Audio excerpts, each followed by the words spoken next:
بسم اللہ الرحمن الرحیم۔ السلام علیکم ورحمۃ اللہ وبرکاتہ۔ میری بہنوں اور میرے بھائیوں، شفاء الدہر روحانی مرکز سے محمد احمد شہباز آپ سے مخاطب ہوں۔ اگر کوئی شخص مقروض ہو گیا ہو اور قرض کی ادائیگی کی بڑی کوشش کر رہا ہو، اس کا قرض ادا نہ ہو رہا ہو، کوشش کے باوجود وہ اس بات پہ قادر نہ ہو رہا ہو وہ قرض ادا کر سکے، تو اس صورت میں وہ فجر کی نماز کے بعد 70 مرتبہ اس دعا کو پڑھے: اللہم فالق الاصباح وجعل اللیل سکنا والشمس والقمر حسبانا اقضی عنی الدین واغننی من الفقر ومتعنی بسمعی وبصری وقوتی فی سبیلک۔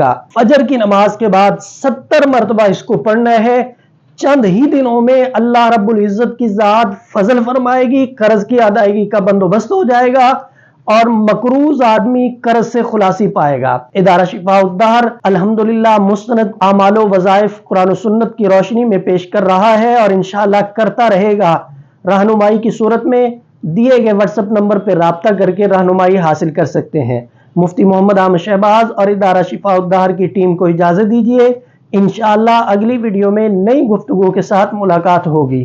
السلام علیکم ورحمۃ اللہ وبرکاتہ۔ آپ شفاء الدہر روحانی مرکز کی واٹس ایپ نمبر پر دنیا بھر سے رابطہ کر سکتے ہیں۔ مفتی محمد احمد شہباز صاحب سے آڈیو میسج میں اپنا مسئلہ بیان کریں اور فوری اپنے مسائل کا حل معلوم کریں۔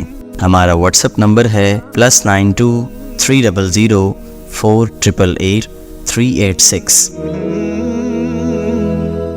شفاء الدہر روحانی مرکز، روحانی مسائل کا حل قرآن و سنت سے۔